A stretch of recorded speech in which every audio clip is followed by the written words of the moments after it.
All right, moving on to the second page, we have more special right triangles. So I'm just going to draw my shortcuts again.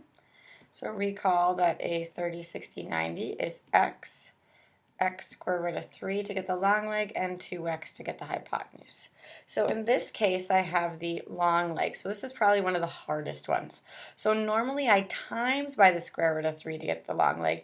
So the opposite is to divide. So to get this side, I'm going to divide by the square root of 3. Now I can't leave my answer like that, so I'm going to times by the square root of 3 on top and bottom.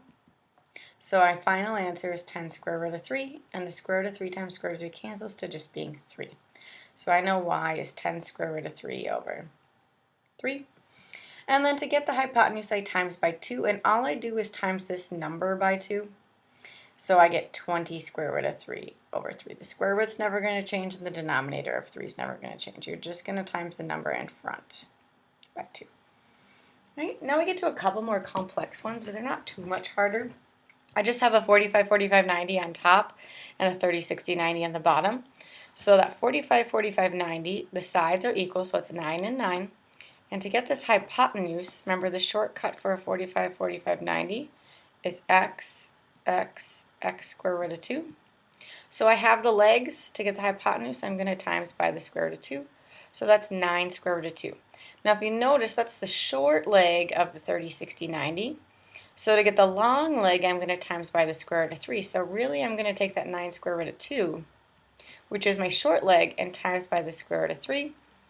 So I just multiply what's inside the square root. So my final answer there is 9 square root of 6. I could have also gotten the hypotenuse. I just times by 2, so it would be 18 square root of 2. Right, and this is the same idea, it's just the picture's turned sideways. Again, I have a 45, 45, 90 here, which means that has to be 5 because my sides match. And to get the hypotenuse, remember I times by the square root of 2. This is the short leg on the 30, 60, 90. To get the long leg, I times by the square root of 3, which would give me 5 square root of 6. But in this case, they're asking me to find the hypotenuse. And remember, to find the hypotenuse, I just times by 2. So 5 square root of 2 times 2 would give me 10 square root of 2. Right, next ones get a little bit harder, but not too much. So if I just look at this 12, let me get my highlighter out. If I just look at this triangle right here, I see 12 and 5.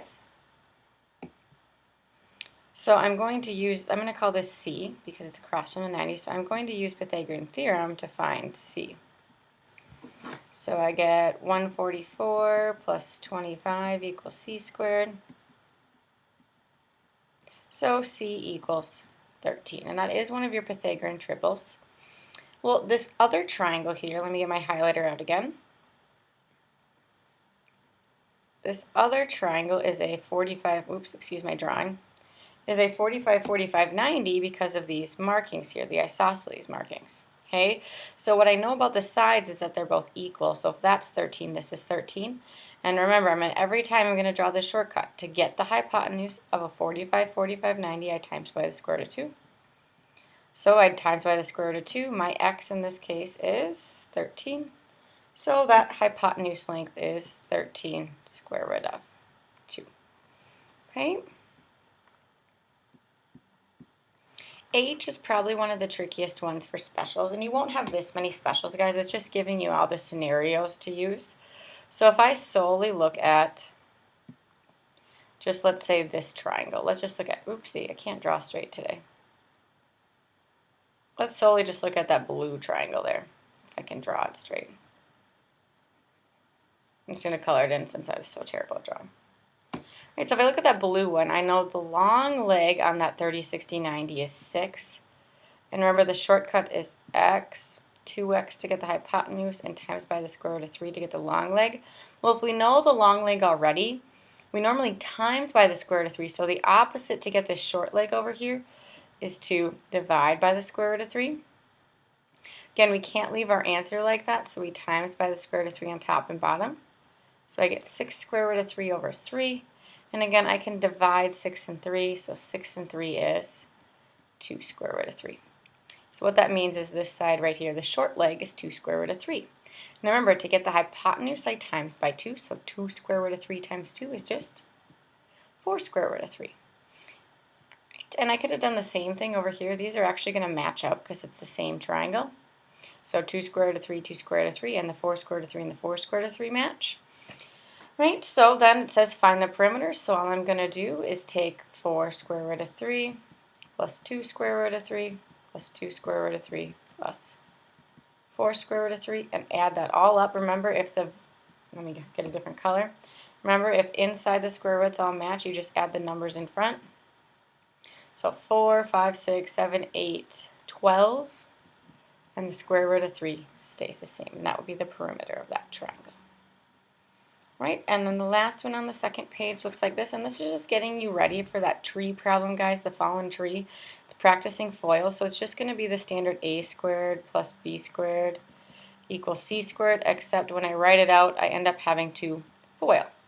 So x squared stays, 20 squared I know is 400, so the only thing I have left to do is to simplify this x plus 4 squared. Remember, when I see a squared, I just write it twice. Now, to FOIL, you're going to distribute the first term. So x and x is x squared, and x and 4 is 4x. And I'm going to distribute the second term. 4 and x is 4x. 4 and 4 is 16. And my two middle terms here can be combined. So my final equation, x squared plus 400 equals x squared plus 8x plus 16. Okay? Now I'm going to continue solving. So if I were to minus x squared from both sides, they would actually both just cancel out. So my x squareds cancel. I'm going to minus the 16 over to this side because I already have a number over there. Oops, not 116, just 16. So I'm left with 300 and, let's see, that's 84 equals 8x, and then I'm going to divide by 8. So 384 divided by 8 leaves me with x to equal 48. Right? If you want to watch some more, go on to the next video.